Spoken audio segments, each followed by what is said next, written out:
দর্শক বন্ধুরা, এই রেসিপিটি একটি খুব টেস্টি, মজাদার এবং খুব সুস্বাদু একটি রেসিপি। আশা করি আপনাদের ভালো লাগবে। চলুন কিভাবে বানাতে হয়। দর্শক বন্ধুরা, শীতের মরশুমে এখন মটরশুঁটি বাজারে বেরিয়েছে।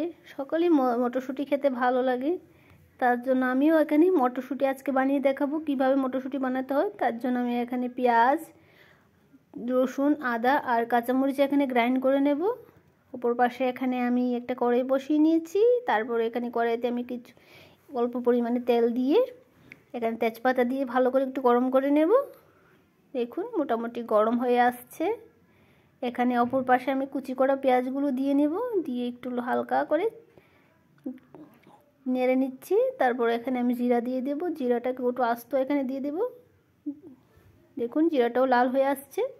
তারপর একটু হালকা হাতে আমি নেড়ে নেব। মোটামুটি সবগুলোই ভাজা হয়ে গেছে। এখন উপর থেকে মশলা করে গ্রাইন্ড করা মশলাটা আমি দিয়ে নিচ্ছি। এখানে কাঁচামরিচের মিশ্রণটাকে আমি দিয়ে নিচ্ছি। কাঁচামরিচ, আদার, পেঁয়াজ আর এখানে কাঁচামরিচ দিয়ে নেব। তারপর অপর পাশ দিয়ে এখানে আমি টমেটো, দুটো বড় বড় আস্ত টমেটোকে পেস্ট করে নিয়েছি, টমেটোর পেস্টটা দিয়ে নেব। তারপর পরিমাণ মতো নুন আর হলুদের গুঁড়ো দিয়ে এটাকে ভালো করে মিক্স করে নেব। দেখুন হালকা হালকা করে আমি এটাকে মিক্স করে নিচ্ছি।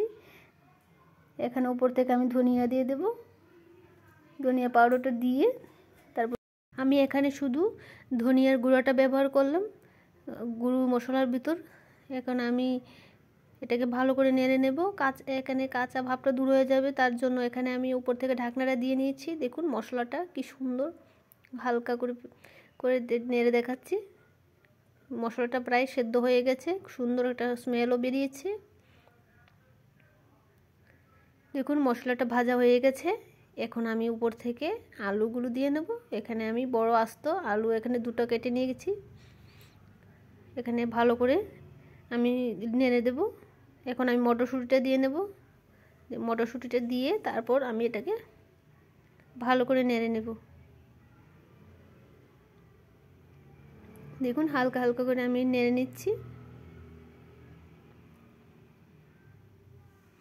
নাড়া প্রায় শেষ হয়ে গেছে। এখন আমি উপর থেকে আবার ঢাকনা দিয়ে দেবো কিছুক্ষণের জন্য, যাতে আলুগুলো পেকে যায়, মটরগুলো একটু সেদ্ধ হয়ে যায় আর কাঁচা গন্ধটা, মটরের যে কাঁচা ভাবটা আছে তাও দূর হয়ে যাবে। এখন উপর থেকে আমি জল ঢেলে দেব পরিমাণ মতো। এখানে ছোটো গ্লাস দিয়ে আমি দু গ্লাস এখানে জল ঢেলে দিয়েছি।